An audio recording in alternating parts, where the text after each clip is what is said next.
Okay, so if someone asked you to draw a map of mathematics, what would that even look like?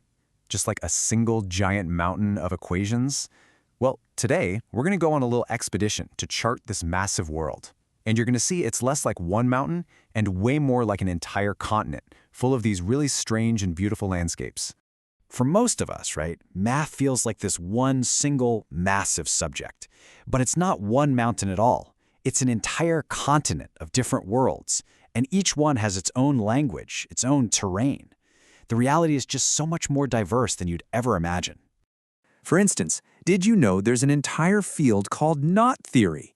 And no, it's not about tying your shoes. It's actually all about the properties of mathematical knots and how they can be used to understand things like DNA. Wild, right? And then you've got something called combinatorics. This is basically the art of counting and arranging stuff, and it's absolutely crucial for everything from scheduling airline flights to cracking secret codes. And there's even mind-bending stuff like Riemannian geometry, which gives us the language to describe curved space. I mean, this is the very foundation of Einstein's theory of relativity. So yeah, it's a huge, sprawling field. So, how in the world do we make sense of all this? Well, we need a map. And the first, most fundamental line we can draw on that map splits the entire continent of mathematics into two massive territories. On one side, we have pure mathematics. Now, this is the realm of exploration just for the sake of it. It's driven purely by curiosity, a love for abstract ideas, totally separate from any real-world application. You can think of pure mathematicians as explorers, charting completely unknown territories. They're just focused on building these beautiful theoretical frameworks, and they're uncovering universal truths simply because they're there to be discovered. And this isn't some new thing. This pursuit has an incredibly rich history. The great mathematician Carl Friedrich Gauss captured its spirit perfectly when he said this: number theory, just the study of integers, was seen as the purest of the pure. It was like the crown jewel of mathematical thought. But here's the crazy twist. For centuries, these ideas were seen as beautiful, but, useless. Then, out of nowhere, they became the bedrock of our modern world. That purest of the pure number theory that Gauss loved so much, it's now the foundation of the cryptography that secures literally every online transaction you make. Abstract topology helps design our power grids, and combinatorics is essential for understanding the human genome. All right, now let's cross over to the other side of our map. This is the world of applied mathematics, where the main goal isn't just exploration. It's about solving concrete, real-world problems. If pure mathematicians are the explorers, then applied mathematicians are the engineers and builders. They take these mathematical concepts, a lot of times ones discovered by pure mathematicians, and they combine them with knowledge from other fields to create practical tools and solutions. The impact here is stuff you can see and feel right away. It's the statistics that power financial models and weather forecasts. It's the game theory that helps us get a handle on strategic decisions in business and politics. And it's operations research that makes our global supply chains work.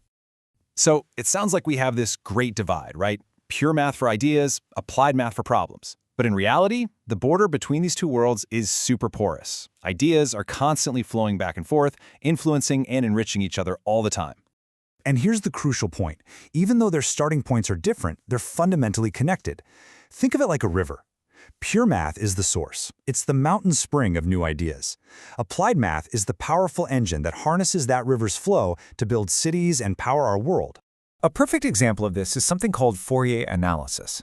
It started as a purely mathematical idea, this concept that any complex pattern, any signal can be broken down into a bunch of simple waves. After the abstract theory was all worked out, it became this indispensable tool in applied math. Today, it's used for everything from audio engineering to compressing the JPEG images we look at every single day. So we've got our conceptual map, dividing math into these two great continents. But how do mathematicians themselves organize all this knowledge? Well, it turns out there isn't just one official map. There are different guides, and they're designed for different kinds of journeys. One type of map is like a tourist guide, the kind of thing you might find on Wikipedia. It's organized really intuitively, broken down into pure and applied sections, and it's designed for browsing and learning. It's perfect for anyone who just wants to explore the landscape and see how different topics connect in this cool web-like way. But then you have the professional's map, the Mathematics Subject Classification, or MSC. If Wikipedia is the tourist guide, this is like the high-resolution satellite survey. It's this super detailed coded system where every single subfield, from combinatorics to game theory, gets its own unique numerical address. This thing is not for casual browsing. It's a precision tool for librarians and researchers trying to navigate the immense ocean of mathematical knowledge. Ultimately, neither map is better than the other one. One is for the curious explorer, the other is for the professional surveyor. The right map just depends on the journey you want to take. So if you take away just one thing from all this, let it be this. Mathematics is not a single towering mountain.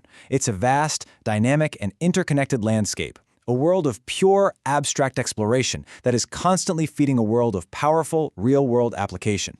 And here's the thing, this map isn't static. It's constantly being redrawn as new discoveries are made, which of course leaves us with a really fascinating question. As our understanding grows, what incredible new consonants and connections on the map of mathematics will be discovered next?